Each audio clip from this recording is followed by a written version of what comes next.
Standing By, the Terry and Ted podcast, is sponsored by the UPS Store Canada. More than 380 convenient neighborhood locations throughout Canada. The UPSstore.ca. Hi, Ted. Nice to meet you. It's a pleasure to meet you, sir. Old man Bird. Now, if you'll sit down and open your books. I got new glasses. If you're watching on YouTube, you can see they're, professorial or grandpa. What do you think? Well, I was teasing Terry earlier. I said that he looked like Velma from Scooby-Doo. No, they're nice. Yeah, thank you very much. And are you seeing better with them? Well, it's the same prescription, but okay. it was time for an update. Yeah. And my buddy Imre at Litricits, Imre and Janelle, put these on my face and said, those are them, and I trust them. Yeah. And they got approval from Mrs. DeMonte. Well, that's the most important. Yes, that's the only approval you need. Thank you. Yeah, you get the okay from the missus, you're on your way. And now I got to put my reading glasses on. Oh, yeah? Okay, so that was very boring. If you're not watching on YouTube, you're going, shut up, I don't care about your glasses. He looks like Velma from Scooby-Doo. The podcast, very excited today. We have very special guests coming in. I haven't seen Lee-la and Tom in quite some time, and they have a new album out. If you're watching on YouTube, I'm holding it up because Lee-la gave me a copy. And he's holding up the album, the vinyl. Yeah, to add with to our the cover. Yeah, to our vinyl collection. Very excited about it. Produced by Bob Rock. I spent the afternoon listening to it a couple of times through yesterday, and it is, boy, is it good. It's fantastic. I was going to say it's a work of art, and it is in its own right. It's really, really good. I'm very excited to talk to Lee-la and Tom. And we will do that and have all our other shenanigans, tweet sheets, things to get off our chest, etc. All of it is brought to you by the UPS Store Canada. And Ted wandered onto the website and found some interesting stuff that we should talk about this week. Well, I wasn't Ted. on their website. I went to their LinkedIn page, and the first thing that came up on their feed was relevant to this time of the year. The tax deadline is quickly approaching. Stay on top of your paperwork with UPS Store's copying, scanning, and faxing services. And enjoy 10% off when you download their free Get More app. Whoa. Okay. Have you done your taxes? No, sir, not a bit. No, me neither. I'll do them on time, though. I always do them on time also. When I say I mean Jess. We get them all done before the deadline. UPS Store obviously can be a help there.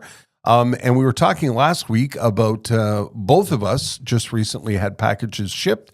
Yours went to New Brunswick. Mine went to England.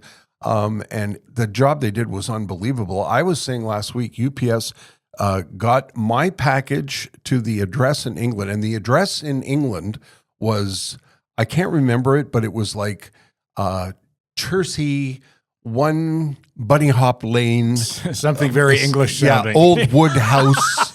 It was like one of those things. My good friends, the Solax. 1 Bunny Hop Lane in Old Woodhouse. Yeah. That sounds about right for England.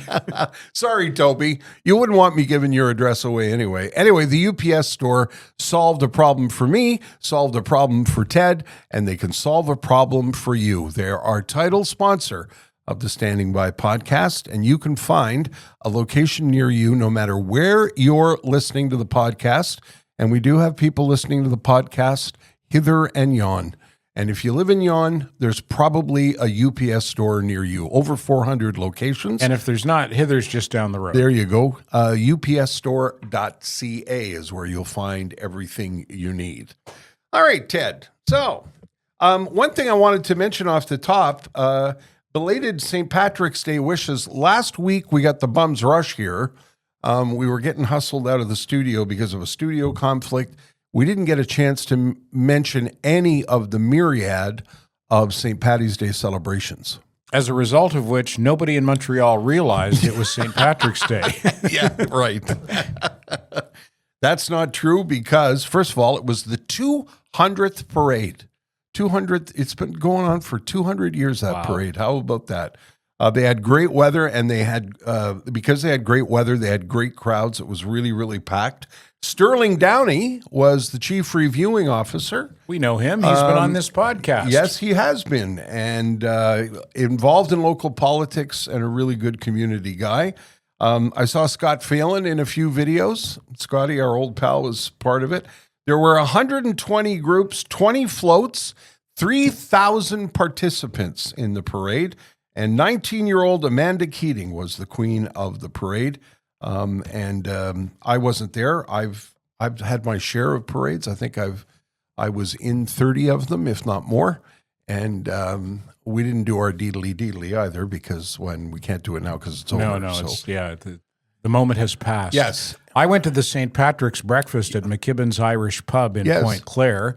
Ken Doran asked me if I could drop by. Ken is very active in the Irish community. I got there at 8:30 Friday morning. It was packed. Amazing. Packed.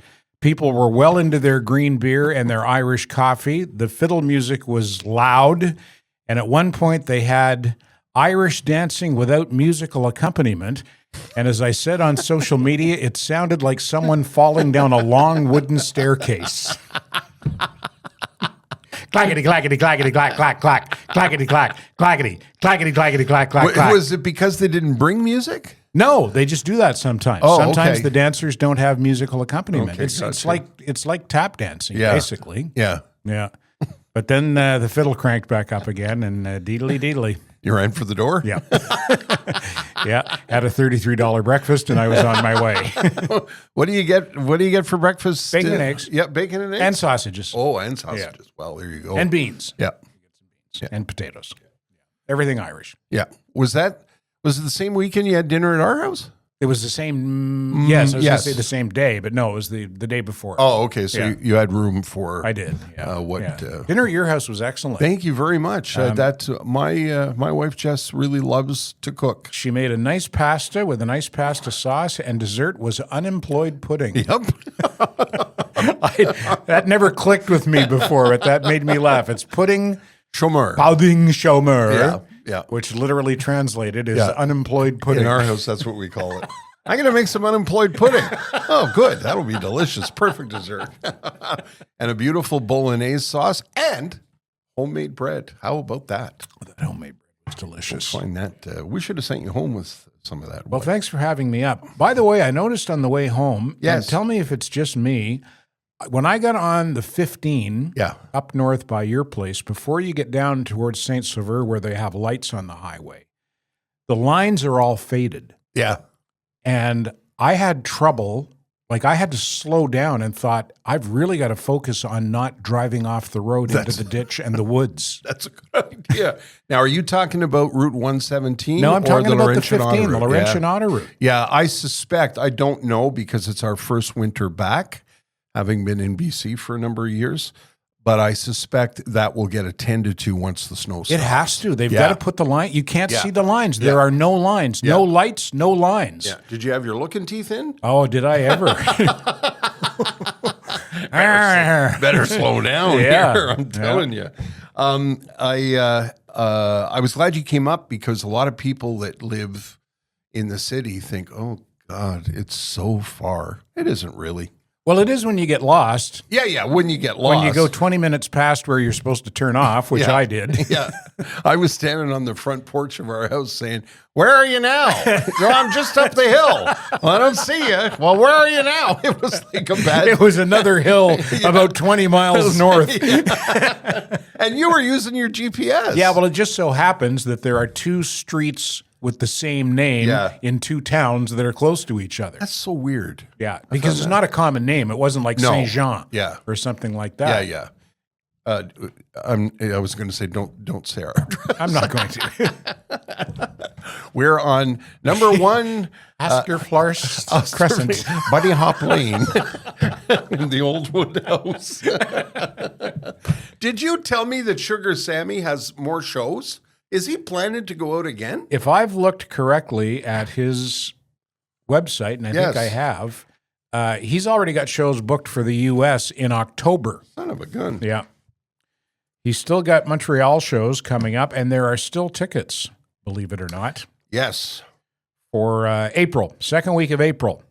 He's got a bunch of shows, tickets available in Montreal. He's also got shows late April in Quebec and in Gatineau. Oh, no, the Gatineau shows are June.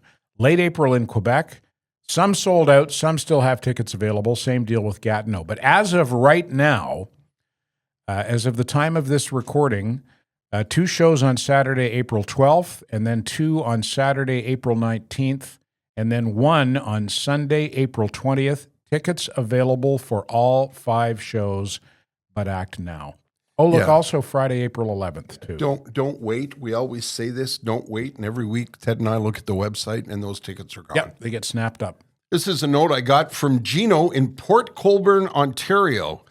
Gents, first, as an ex-Montrealer who headed west along the 401 in 1989, really enjoy hearing you guys again. It brings back great memories of my morning drives to work when I lived there and when I visited often for business. Thank you, Gino. Just wanted to let you know, my wife and I went to see Sugar Sammy on Tuesday night here in St. Catharines, Ontario. I had heard a lot of great things from you guys about him, and I was excited to see him. My wife, who's a Brit, had no idea who he is.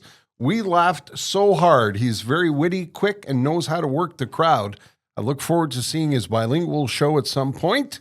And please bring Peppermint Patty to the podcast. I'll set up a crowdfunding effort. Thanks again. Cheers, Gino Stinciani. I hope I'm doing that right, Gino, in Port Colborne, Ontario. Sure, Sammy will be pleased to hear that, and thanks for the note. We got 2 letters from Vancouver this week. Oh, wow. One from Kelowna, actually, Yes, but from okay. Bob Wood. Yep. And then Jessica Turner and her husband Harley wrote to us from Vancouver, both Yes. saying they enjoy staying in touch. Former Montrealers who enjoy staying in touch via the podcast. So we thank them for that. And Pascal Gagne sent a note talking about Old Man Bird. We were making fun of me last week of the fact that Old Man Bird has graduated from caricature to reality. And he was saying it reminds him of the cartoon, the Bugs Bunny cartoon with Charlie the Forgetful Wolf. Yeah, no? Yeah. What are you doing, Doc? Hunting? Hunting, yeah. Now, what was I hunting for? Was it a woodchuck? No, it wasn't a woodchuck. A squirrel? No. A hippopotamus? No, not a hippopotamus. A rabbit? Yeah, a rabbit. I wanted to mention, too, that note that we did get from, did you mention Bob Wood? I did. Yeah. He recommended a book called Back to Beer and Hockey, the story of Eric Molson. Thank you for the recommendation. I'm going to look that up because that sounds, he says, a really fascinating read. And it's going to be good. She told me a little bit about the book and what a great read it was. And if you're from Montreal, you'd love it very much. And I looked up the book yesterday and found it online. So it is available. And the note that we got from Jess in the West with hubby Harley, she sent a long letter, and I won't read it all. But they were referencing the fact that I had mentioned on the season opener about my move from BC. And she said, while we enjoy BC, Terry, we have to say your sentiments about this province resonate with us.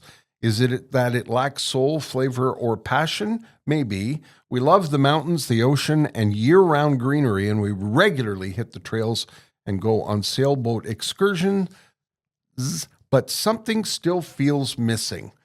Here's an example. We got engaged here in BC at a busy restaurant, tables packed closely together, barely any room to move. My husband got down on one knee, popped the question, and nothing.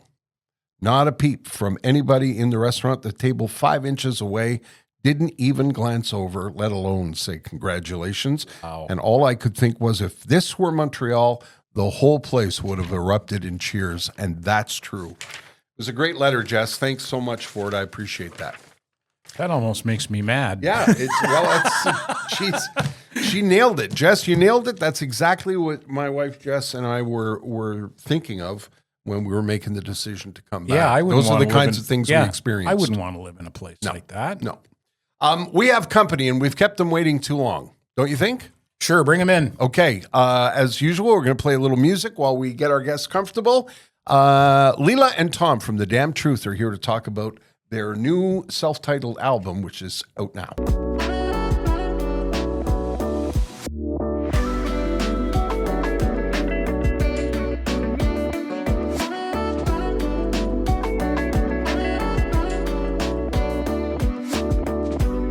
We're back, and our special guests are seated, and it's so good to see them both, Lee-la and Tom from The Damn Truth.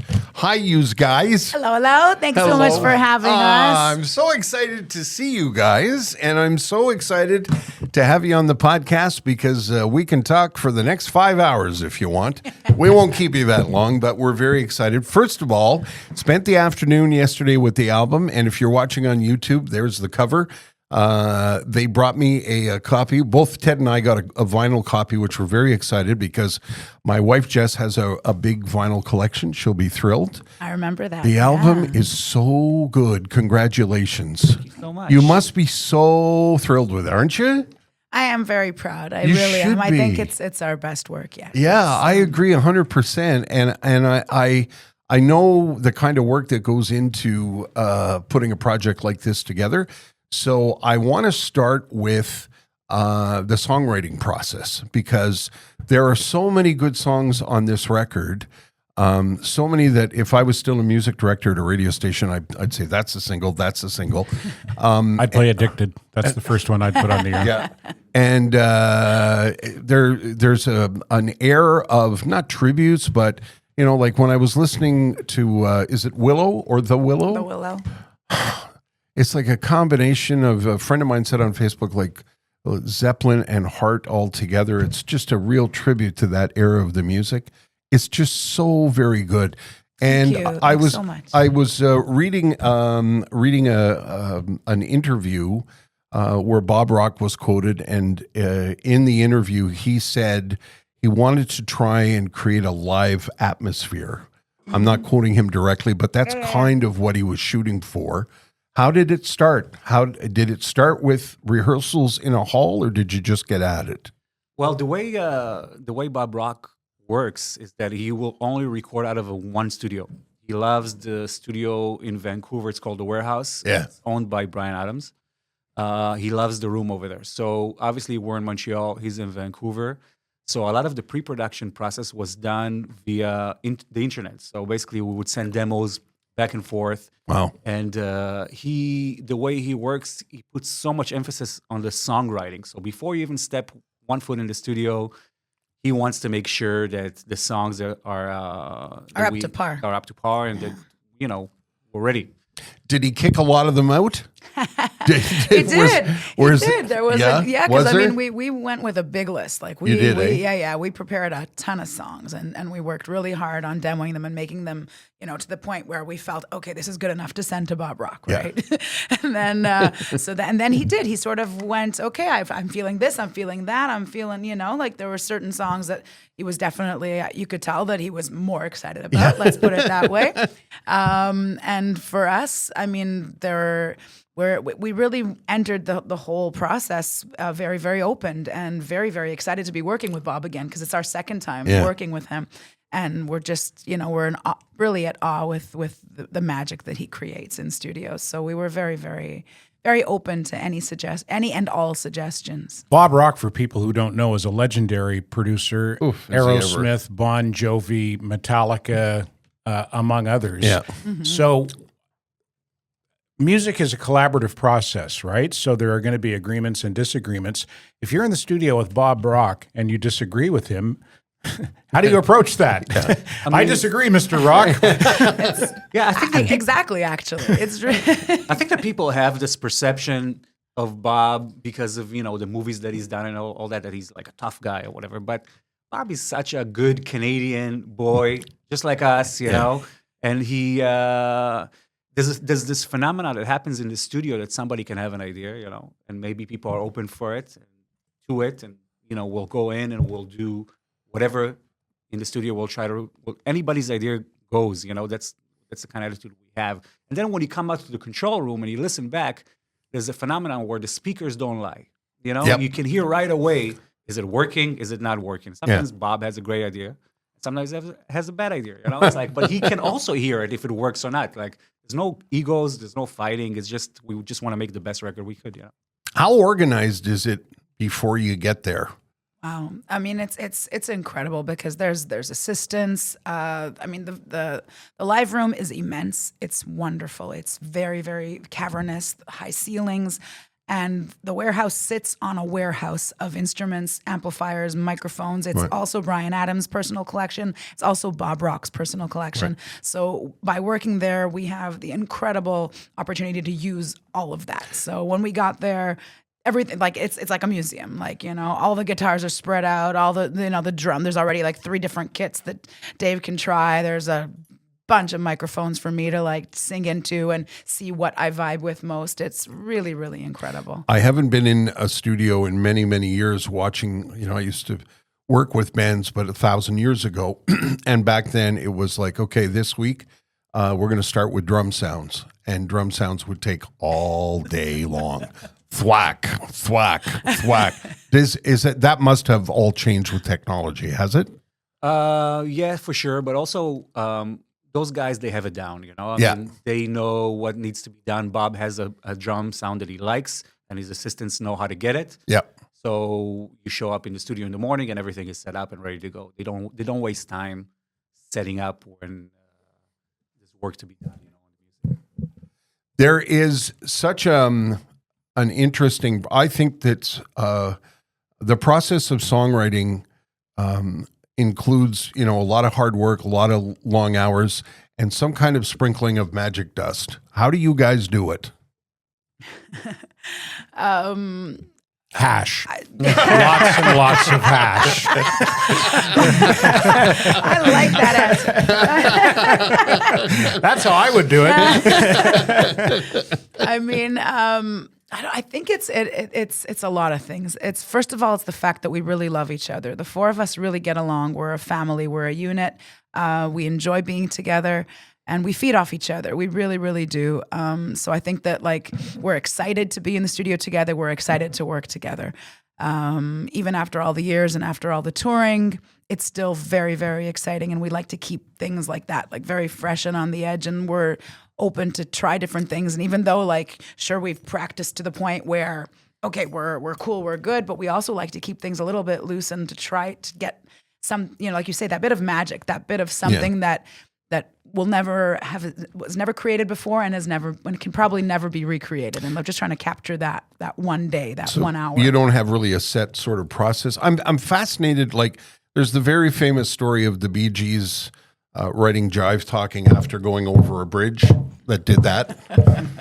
And they got to the studio and it got in their head, and the next thing you know, blah, blah, blah. There's the famous story about Paul McCartney and scrambled eggs. That went in his head. That turned into Yesterday. Is there a process? Is really? It Scrambled eggs. Yeah, that's that? That's the way it started. Yeah, it's a Amazing. famous story of songwriting, and I'm fascinated by all of it. So, is something like, does it happen when you're sort of looking out the window, or is it a riff? Is it an idea? It's everything. It is, eh? Because it could be everything and anything, and it could happen at any time, I yes, suppose. Absolutely. In the shower, in the van, on and on a plane, or in the studio, or like really anywhere. And I mean, one of the songs that really sticks out for a lot of people, I think you mentioned it too, The Willow. Yeah.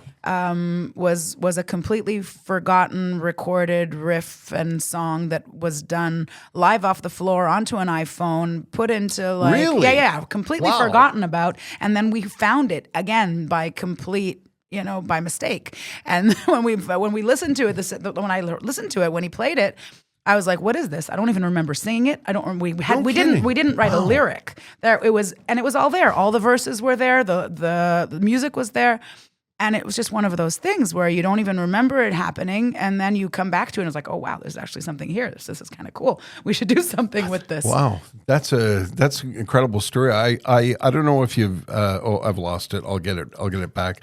I was reading yesterday a really, really good review of the record. Do you guys read your reviews, by the way?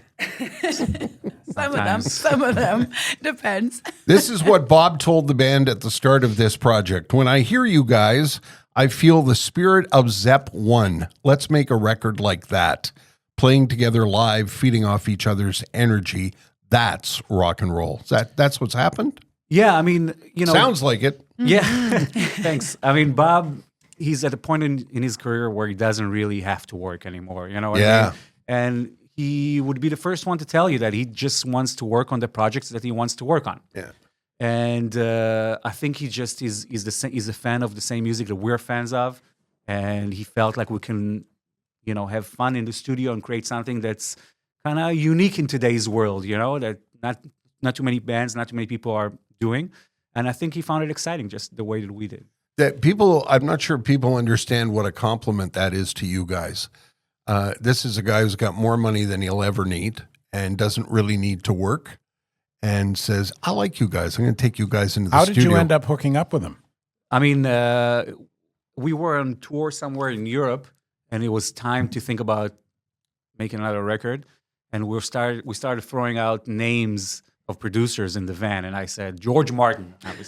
George is not Not around anymore. But the second name I said was Bob Rock, as kind of like as a joke, It's like, as if we could possibly, as if we can ever get Bob Rock to produce our record. But it turns out that our manager Ralph used to work with the Payolas for a very short period of time in the '90s, and he had Bob's email. So I made a few demos, and I told Ralph, send the demos to Bob, and he said nope. And I said, why not? He said, well, you only get one chance with Bob. If he doesn't like it, then we can never approach again. I said, send him the demos. And he did. To his credit, he did send them. And Bob called a couple hours later. He's like, let's make this record. Yeah. Wow. It's interesting to me that you mentioned this kind of music that you guys do, because I don't know if it's because of my age or the years that I spent in rock radio, but the music today, and I know people are going to say, shut up, boomer. But the music today, like we'll be watching television, we'll be watching like the Oscars or, Saturday Night Live is a great example of it.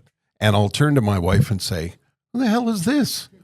And all of the music is manufactured, if you know what I mean. Like it comes out of electronic keyboards, and there's just usually one performer, and it's dancers in tight dresses, and it's very auto-tuned. And thank you. It's very auto-tuned, and it doesn't wrap your arms. It doesn't wrap its arms around you like records that I grew up with in the 70s. When you drop the needle on Zeppelin 1, you didn't get up from the bed or the chair. Sure.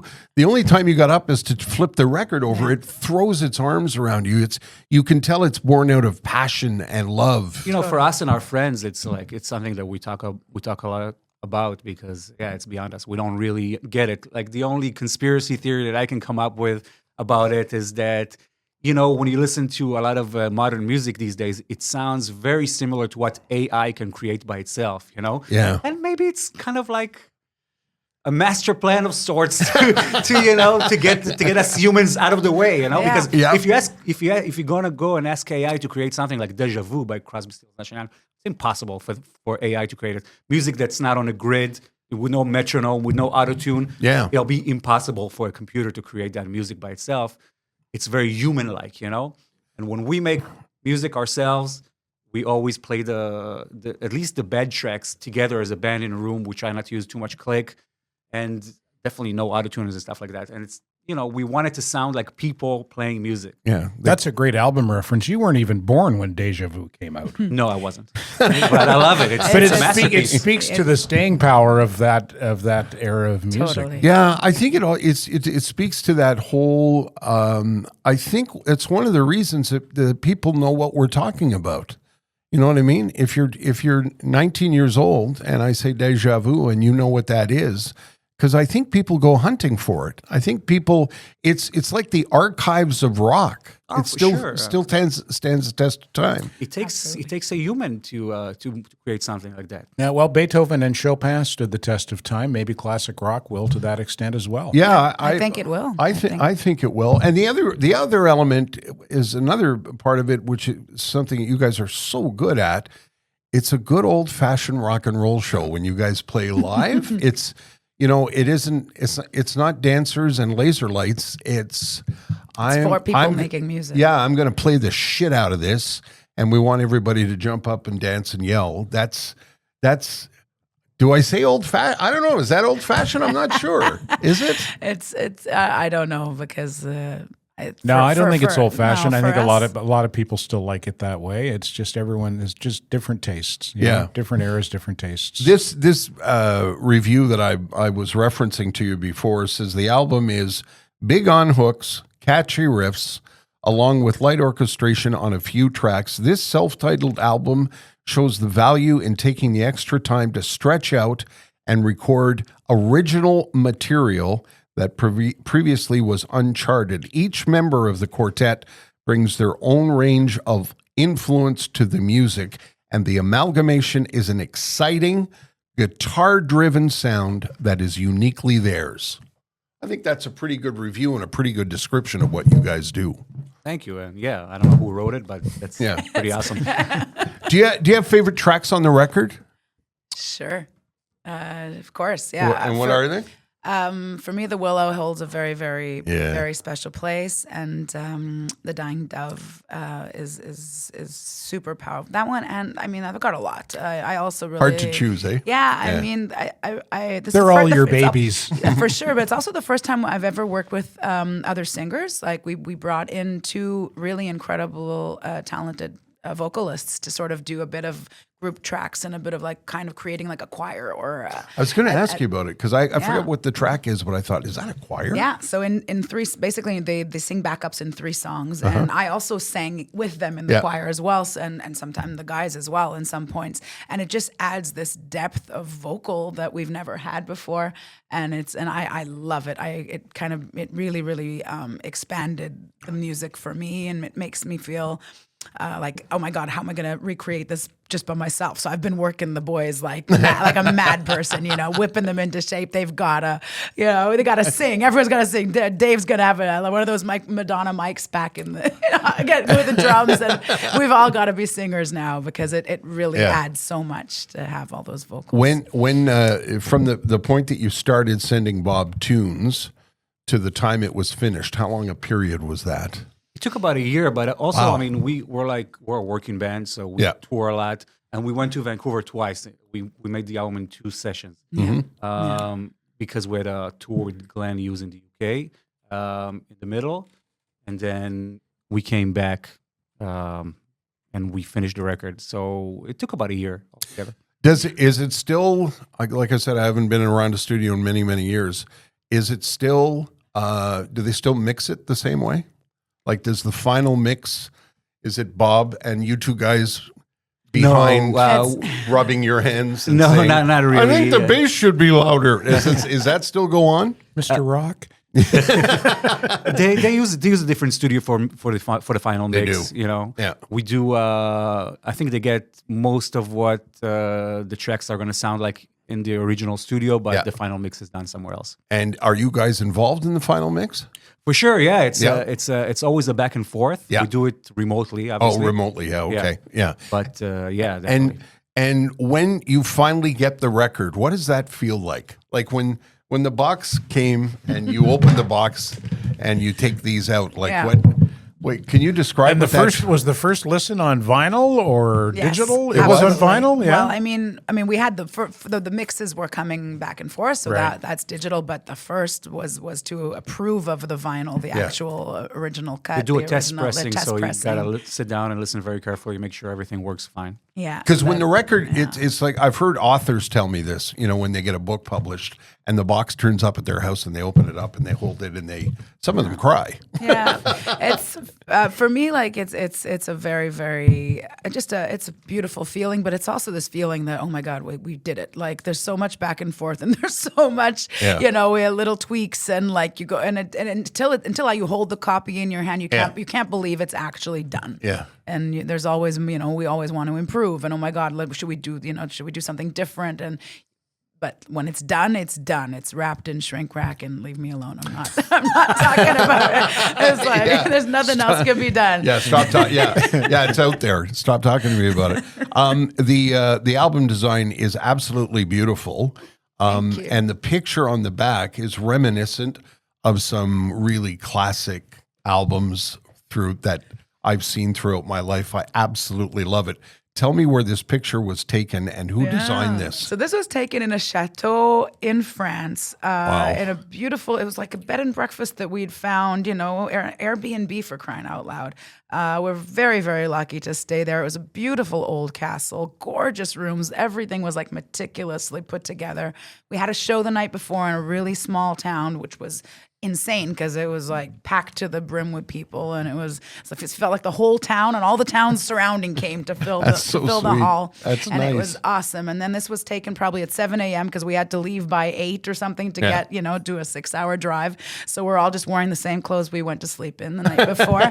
And we had PY's girlfriend who acts as our nanny and in-house photographer, and she took the shot. Wow, Oh really? yeah, absolutely. It looks like something you would see on Deep Purple's Machine Yes, Head. Yes, that's what love I'm it. saying. It's I got love it. such a great vibe. It's just got So it was it's, What's cool about it is that we haven't. It's not like we went out and we found a location and we wanted to shoot something for the back of the out there. It's just turns out it was just an Airbnb that we stayed in on That's tour. so great. Yeah. And this is really what we look like on the road. It's like this is how we dress. But record companies often get their arse in a knot, and there's a long photo shoot and 700 different pictures to look at. Yeah. This looks like. it was like it's like a no-brainer, right? Well, it's a reflection of you guys. It's very authentic. I'm really curious. Where do you buy striped pants today? Hey, this There's is some really cool. This is a really. some really cool UK outfitters out there that Is we're that like. right? I'll bet you could find those in St. Anne de Bellevue somewhere. Seriously, on one of those little shops along the main drag in St. Anne's, for sure. And the tracks carved into the table. They're not carved into the table, right? They weren't happy with us when we left that day. How would you compare the? Some bands think the recording process versus live is, the recording process is like working in a factory versus what you really want to do is play live. Do you guys feel that way? I like both. They're very, very different animals. Yeah. I definitely love performing in front of an audience, but the minute there's even another pair of ears outside of the studio, there's an audience. Like I know that someone out there is listening, and I got to perform for whoever's ears are out there. And if it's Bob Rock, then all the better. Yep. You know. I was going to say that's a pretty good audience. Absolutely. He's got a great set of ears. Oh my God, the best. And he's such a fascinating guy. I was lucky enough one morning when I was able to do whatever I wanted to do on the radio, he was supposed to come in for 20 minutes. I kept him for 2.5 hours. Oh, wow. He told story after story. He's got the best Metallica, stories. Aerosmith, the list goes on. And the Payolas and his whole sort of history in Vancouver as a performer and actually at one point was doing jingles. Really? That's how he got his start. Yeah, doing ads on the radio. So when can people see you? When the big show is next week. Oh, is it next week already? Yes, it's Wednesday. It's exactly tomorrow. Tomorrow, a week from tomorrow. Okay. Is what I'm trying to say. If you're listening to this, it'll be a week from today because this comes out on the 20th, on the 20th, November the 94th. That's right. The podcast is released on the 20th. There you go. The Wednesday the 20th. So it's a week the 26th. The while recording 26th at MTELUS. It's going to be a celebration. What a blowout it's going to be. I am very, very excited. It's we've gotten to play really big shows in our career, but this is our biggest headlining show. We've never played MTELUS as a headliner, so we're very excited. Yeah, headlining in your hometown. There's nothing bigger than that. Nothing better than that. Yeah, very, very happy. While I'm looking at this cover on the table, is another question I want to ask you before we let you go. Do we still argue about sequencing? Yes. Oh, yeah. Totally. We actually had to get Bob involved in this because we couldn't agree. Yeah. When you say sequencing, do you mean the order of the songs on the album? Yeah. So you record a bunch of songs and you get them to the final mix and they're ready to go on the album. And then in the old days, the record company would say, no, this is going to be the third song on side one because that's going to be the single. Right. And for some reason, in the 70s and 80s, the third track was always the single. I don't know why that was, but so there's an argument because I noticed Mirror, Mirror is one of my favorite tracks. Oh, cool. And it's got such a cool It reminds me of so many different things that I played that over and over again yesterday. Nice. And it opens the second side, and that made me think, who decided that? What do who got the final say? The thing was that when we started sending Bob songs, we had a list of maybe 30, 40 songs. Yeah. And it's not to say that the songs that ended up on the record are necessarily just the best ones of the 30, 40s. I think they are, but they work together well. So it was very important for him, even though we live in a world of singles, you know, everybody's just thinking singles. Bob is very album oriented. The songs have to work together as a record. So we had a pretty clear idea of what we wanted to do. He had a pretty clear idea of how he wanted to put it together. And I can't remember who decided on the final sequence. I think it was Bob and we did most of the more or less the same, but I think the final sequence, I think it was Bob. Yeah, because we couldn't decide for example, what to end with. It had to be either the Dying Dove or if I don't make it home, but which one would work better? And the endings are very important, and the beginning too. Yeah, the first song that'll open it all up. Yeah, so it was. That's the other thing I noticed when I was listening yesterday. I just let it play. Yeah, and it really made me smile because it does work really, really well together. That's great. Does it hurt as a songwriter? Does it hurt when you present him with a song and he goes, no? It's never like that. It's never mean or no. But does it? Is there a little? We did have. Listen, there was an issue with All Night Long. Okay. All Night Long, we had already done all the bed tracks for. I stepped into the studio and I'm about to record the vocals. Yeah. The final take, it's happening, and I sing the first verse, and he says, "Could you come outside for a second?" I'm like, I'm all ready to go. What? Okay. I thought maybe there was something wrong. They didn't get it recorded. And he was like, I see him looking really seriously at the lyrics and looking at me, and he was like, I want you to rethink this one. I don't buy it.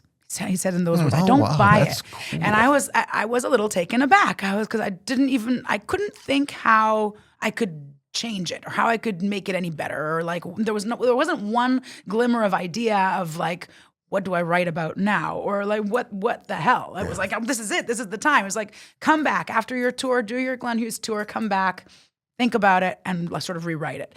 And so at first I was shocked, and yes, maybe a little bit not necessarily hurt, but just a little bit dumbfounded. What do I do? I really didn't know, but we took it back and we worked it, and we basically really, really sat with it, and he was absolutely right. It's so much better now. You need a separate, after you've those been different pairs of ears, right? Yeah. Different ears, someone who's not so close to the music, and that's exactly what you want from a producer. Someone who will tell you the truth and tell you if something is not cutting and it. do it the right way. Yeah. It's kind of like, for people who don't know, wonder what a producer is. I used to say it's kind of like a director of a movie. Mm-hmm. Who says, try it like this, try it like that. Totally. Yeah. But I mean, it goes both ways. You gotta be open for it. Yeah. I know that there's a lot of artists out there that when they're thinking of changing one note in their songs. For us, I mean, for the opportunity to work with Bob, we were very open. We wanted the insights. Yeah. And I've got such a nice impression of him. He's such a nice man, and his track record must make you trust him. Eh? Absolutely, but mainly the fact that we really got along, and we got and what Tom was saying earlier about the influences, about we're coming from the same place. He may have done a million, really heavier albums than what we've done or what we're about exactly. But his essence is rock and roll, and the fact that he put the finger on and said Zepp 1 when he listened to the demos, I was like, yep, that's a nice compliment. It's the best. It's the best compliment, but it's also wow, he gets it. He gets exactly where we're coming from. Who did the cover? Well, it was a collaborative effort between all of us in the band. Yeah. I mean, mainly you. Is there a significance? Is there a significance here to the tree in the middle of the road? It came from the willow. Okay, honestly, gotcha.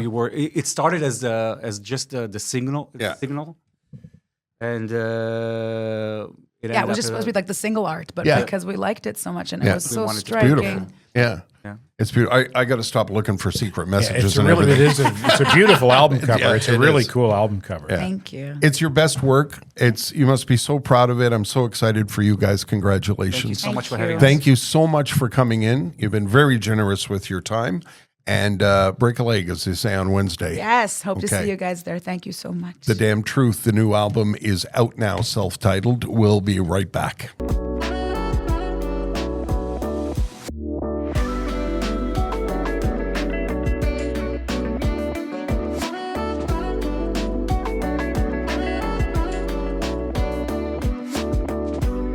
Boy, how great are those people?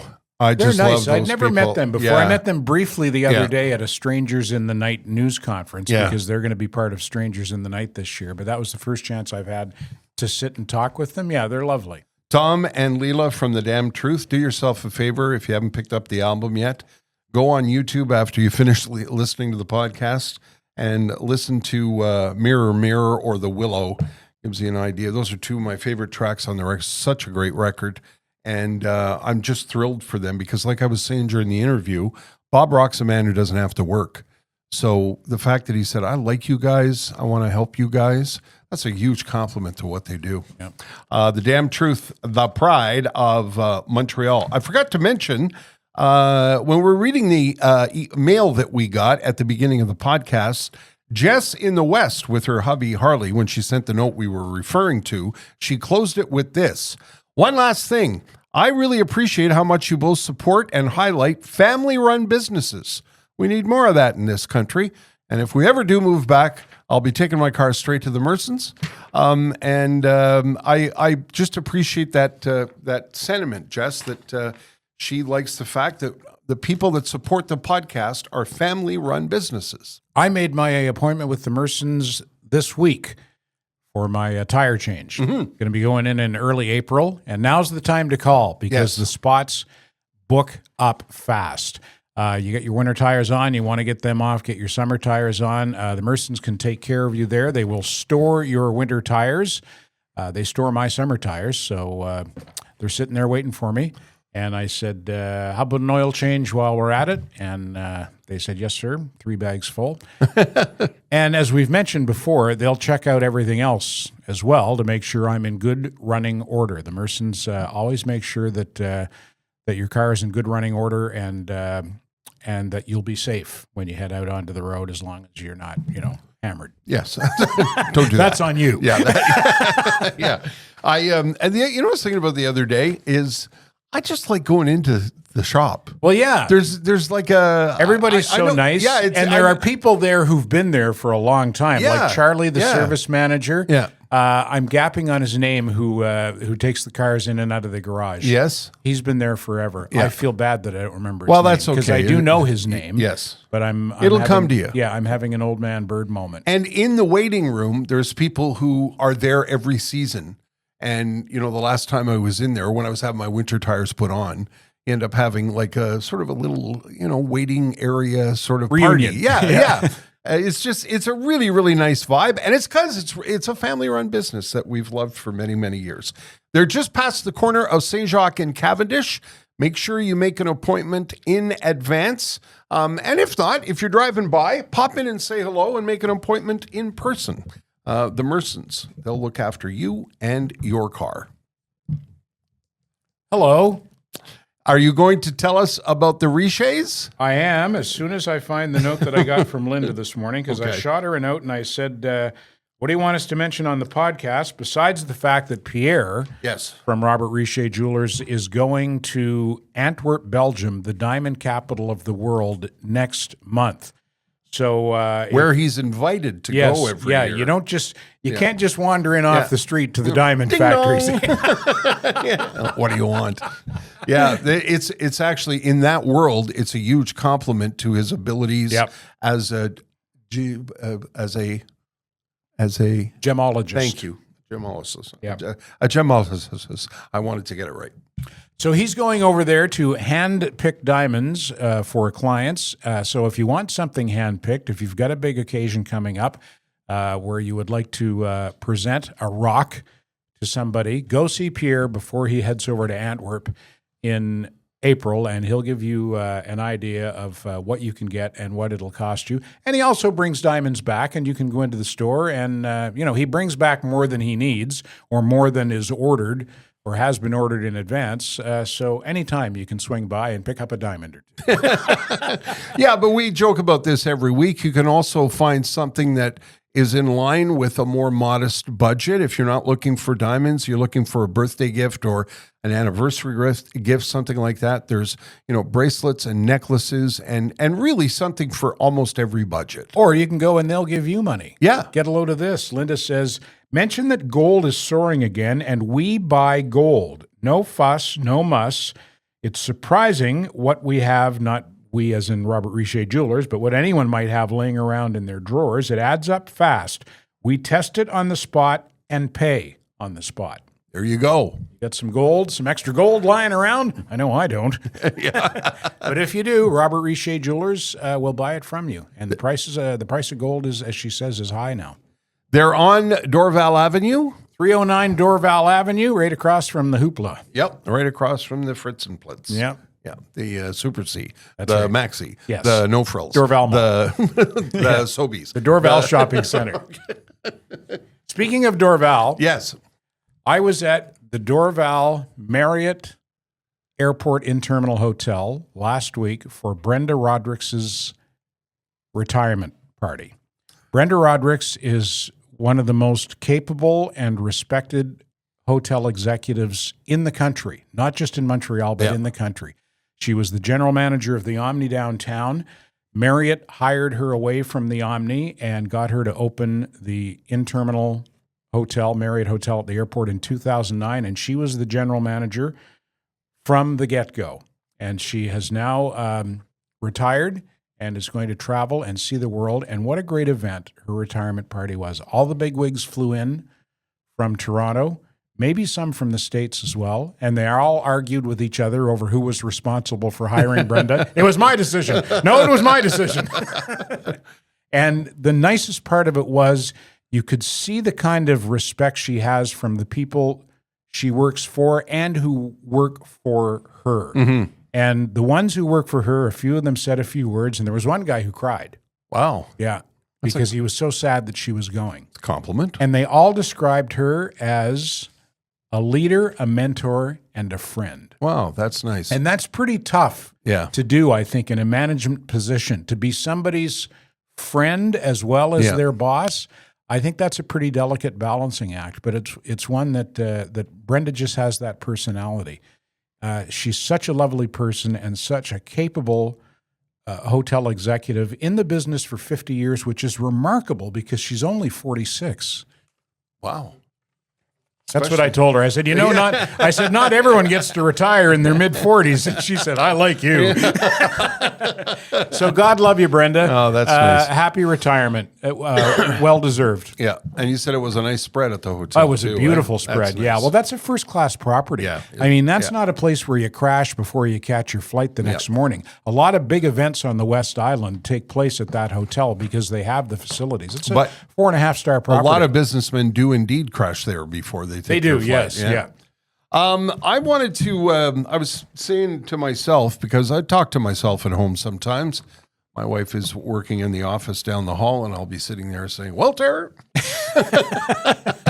Well, sir.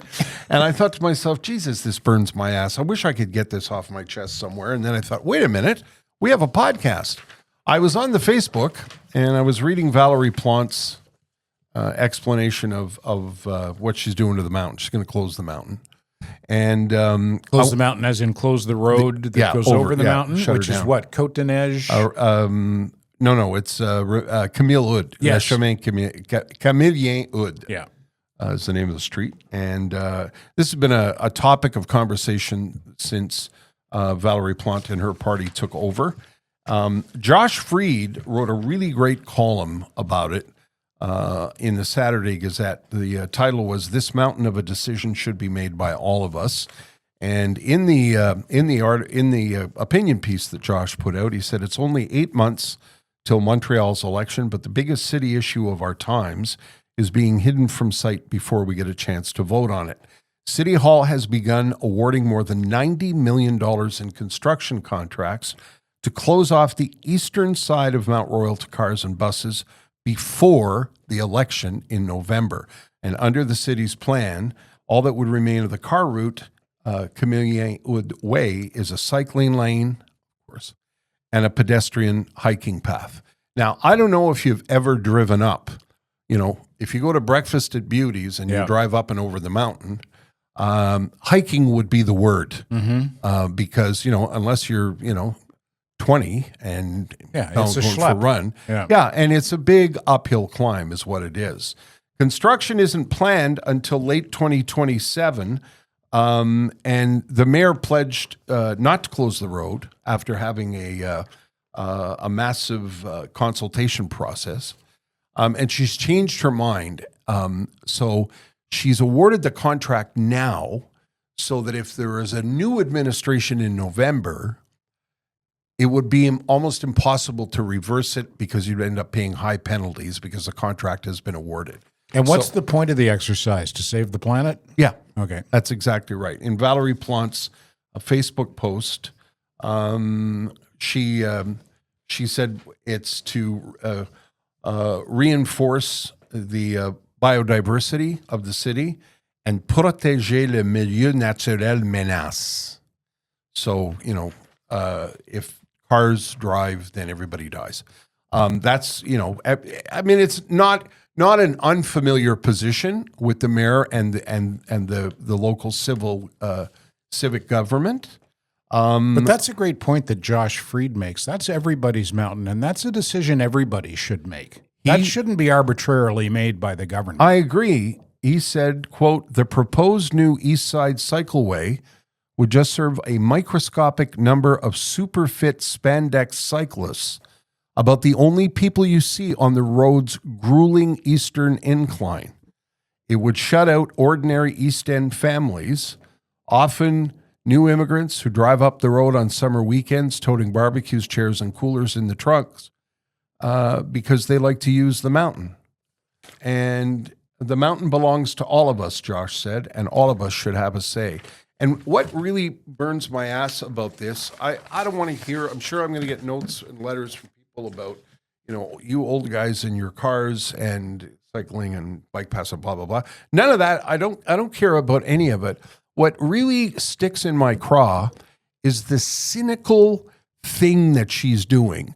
She's deliberately undermining a public report that said we shouldn't do this, and she's doing it in an underhanded way.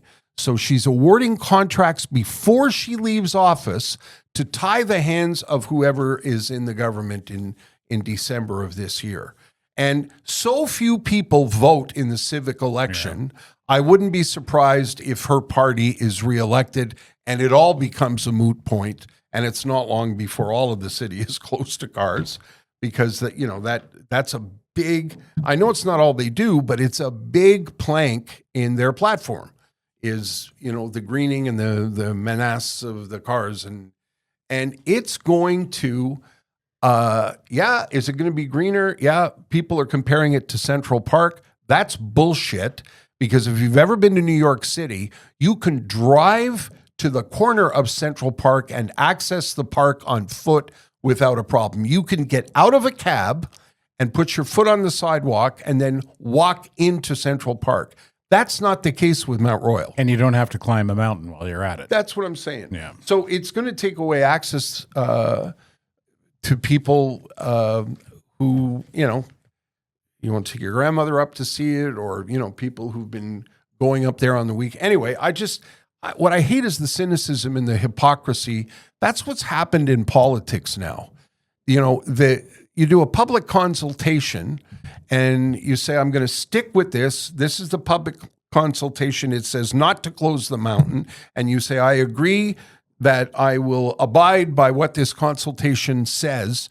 And then you wait 9 months and then you say, fuck the consultation and fuck the people. I'm just going to do what I want. And that makes me cynical about politics. And it shouldn't, because people who are politicians, by and large, are public servants who give a lot and do a lot for the city and really believe in what they're doing. But the cynicism of this is really shitty. And I highly recommend you read Josh Freed's column from last Saturday. As he says, the mountain belongs to all of us. Anyway, I feel better now. That's off my chest. Get that off your chest. Well, it's a good local thing and a good local reminder that if you live in the city, I don't know what the figures are, but I think something like 36% of the population votes. And they all live in the plateau, I guess. Yeah. So there you go. I was at the Glen the other day. Yes, sir. I had to go down for a blood test, and on the way down, I was thinking, remember the time I came in for the blood test, and that nice lady, Patricia, was the technician. I wonder if she'll be there today. And I got in there, and I got somebody else for a technician. But sure enough, around the corner she comes. Hello, Ted Bird. Because she used to listen to me on the radio. Isn't that nice? Yeah, so I thought that was nice. She went out of her way. I don't know if she saw my name on the appointment list, but she went out of her way to come and say hello. And then she helped me find my car afterwards. She took Old Man Bird down to the parking lot. Oh, really? And I said, okay, I got to go now. I think I'm on P3, and she was on her way out for lunch. Okay. All right. And she said, okay, well, I'll get you down to the garage and make sure you're pointed in the right direction. Oh, that's nice. Thank you very much, young lady. Because it's a big garage, right? It's not because you're lost. Yeah. Well, it would have taken me a while to find my car, but she helped me out. So thank you, Patricia. And it was really lovely nice. seeing you again. And hopefully the next time I come in for a blood test, it'll be you that cuts me open. Nice. That's nice. I forgot to mention while I was ranting about the mountain, Valerie Plante's Facebook page has what she said about it. She's got her point of view. And Max Bergeron in La Presse wrote 2 really great columns on it that I retweeted on Twitter. I just wanted to add those things.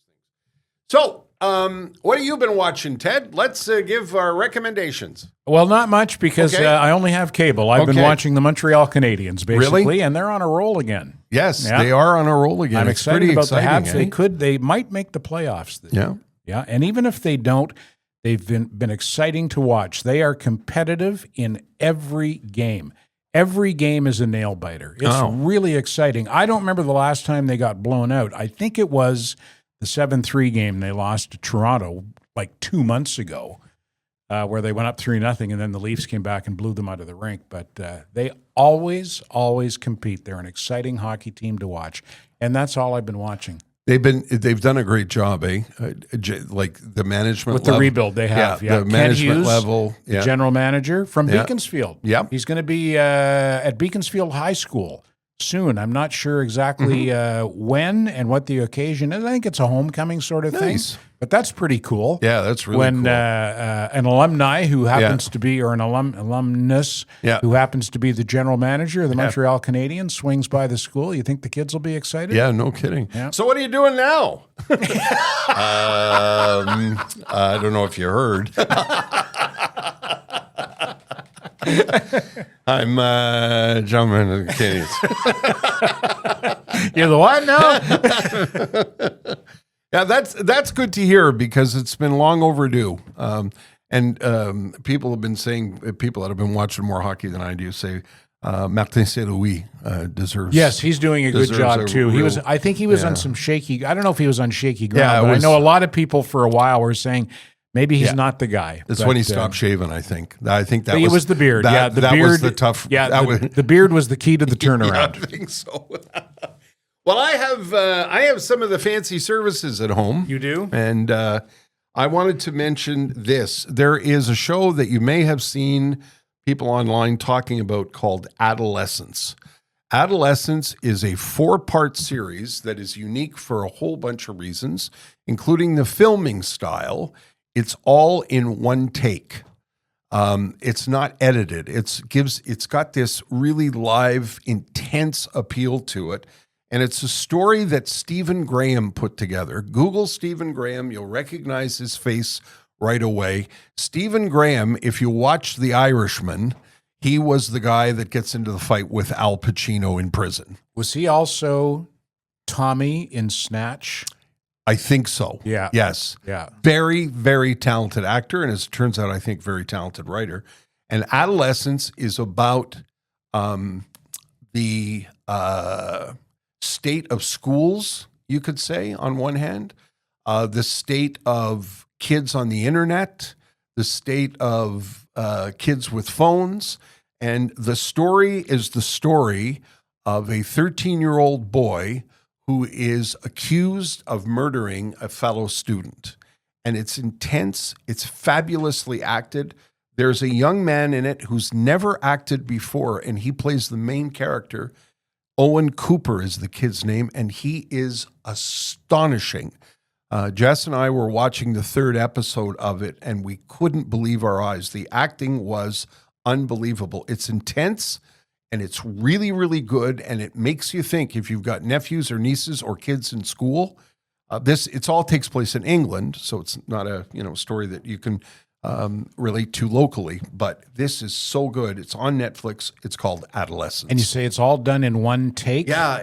Can you explain that? Well, it's hard to describe. There's no edits. Right. So the camera follows, like at the beginning of the opening of the series is police go to a house to arrest the boy. Mm-hmm. And you are following with the main characters, and there's never a cutaway. There's never an edit. That's interesting. Yeah. Obviously, that's a conscious decision. It They was made a to shoot conscious- it that way, yeah. and I wonder what inspired them to do that. I've tried to read up on it, and it's just they wanted to give this thing attention that you really, really, A different look? Yeah, Yeah, and it's something to make it stand out? really palpable when you watch it. Yeah. I can't recommend it enough. And like I said, it's only 4 episodes, so it won't take you long. We're also watching Severance. Everybody's talking about Severance, and I absolutely love it. But it's creative, it's confusing, it's confounding, it's intense, it's weird, it's all kinds of things from the mind of a writer whose name I can't remember. But Ben Stiller is behind the project, and he directs a lot of the episodes. Recommend it. And everybody this week was talking about White Lotus. We're also watching White Lotus at home. I thought you weren't liking this season. Well, I'm sticking with it because Yeah. that's what you got to do if you're going to watch White Lotus. Right. This one's in Thailand. And this week, everybody was talking about The Kiss. If you haven't seen the episode, I'm not going to spoil it. Everybody's talking about The Kiss. They all die. And the last thing I was going to mention in entertainment, I tried and I really wanted to like this movie. I really, really did. It's a movie called Here. I was going to go see it in the theater, and I'm glad I didn't. Jess wasn't interested in watching it. And one day when she was out, I thought, you know what? I'm going to try this. Tom Hanks and Robin Wright, directed by Robert Zemeckis. And it's basically the story of a family in a house that is set in one living room. The whole movie is in the living room. And it's interesting filmmaking. It's different. And it's devastating at the end. And it's really not that great. Okay. So that's my opinion. You might have seen it and thought it was really fabulous. But if you see it come up on TV and you say, there's that Tom Hanks movie. I wouldn't rush to see it. It's different filmmaking, like through the window of this one living room for the whole movie. And Tom Hanks and Robin Wright age through it with the fancy aging thing they do Right. now. But bit of a thumbs down for me. Give it a pass. Yeah. Yeah. Not required. Viewing not required. Viewing not required. It's just my opinion. I like to mention, somebody mentioned to me, I think it was maybe somebody messaged me on Facebook and said, hey, you watch a lot of TV. Well, it's winter, number one. And Jess works all day. And at the end of the night, we're homebodies. We like to stay home. And, when there's 4 feet of snow outside the door and you're looking for, something to do, now there's lots to do at home, and we like to be at home. So that's how come we get to see some of these things. And it's pop culture. I've always loved pop culture. So I'm not just at home watching TV. I'm doing other things. For example, this podcast. I got out of the house today. Do you have to unplug your TV when you make toast? How's that for a segue? Nicely done. No, our electrical is all up to date, which is a good thing. But I know if it wasn't, you know who to call. Friend of mine on Facebook said today, I need the name of an electrician and I need it now. There you go. Yeah, and I immediately posted Accutech.ca. Yep. Sponsors of the Terry and Ted podcast, Tom and Trish, another family-owned business. Yep. that jumped on board the podcast. Tom is a master electrician and second generation. His dad started the company back in 1995, and I can't get enough of this story. After defecting from behind the Eastern Bloc by skiing over the Alps. I think he came through Slovenia. It's kind of like a James Bond It is. plot. It really is. Yeah, and then he got here, and he opened up Accutech Electric, and Tom is carrying on the family tradition. If you have residential or commercial electrical needs, contact Accutech. They can take care of you. And I would guess as we move into spring, the construction industry is picking up again. Yeah. I would think that there would be an increased demand for electrical work. I've noticed that up not far from where we live, projects that were dormant over the last 3 or 4 months have suddenly come to life. And I guess they wait for the thaw or something. I'm not really sure how that works, but yeah, construction Yeah, well, is you don't want to be gearing up. standing in a puddle and doing electrical work. Not recommended. Yeah, no kidding. 1995. Whenever somebody says 1995, it doesn't seem like that long ago. No, but it's 30 years ago. 30 years ago. Yeah. God. Yeah. Accutech.ca. Tweet sheet. Tweet sheet time. Yes, sir. Okay. All right. Some of the funny from Twitter this past week that I dug out and thought, Terry will probably find this Yeah, funny. hang on. Let me get my new glasses on. Get your new glasses you on there, go. Grandpa. Okay. From At the Hat Store. No one told me the Chinese New Year passed. Here it is, the year of the snake, and I'm still writing dragon on all my checks.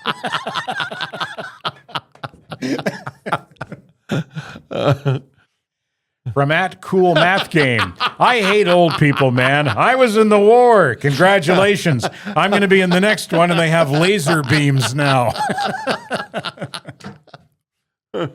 And from At Octopus Caveman. This is the best time to have ADHD ever. I have a phone with a dozen apps to switch between at will. If I had ADHD 100 years ago, I'd have a couple of books and maybe a stick and also polio. 100 years ago. Yeah, I guess so. A couple of books. Yeah. Still clever. There's still some clever on the Twitter. There is. A lot of screaming and yelling and there name is. calling. Yeah, but, Twitter is ugly, and I was saying today on our Facebook video there that I lose, I'm not a controversial guy on Twitter, but I lose hundreds of followers a month. I don't get that. I don't understand Yeah. either. At one point I had 17,800 something.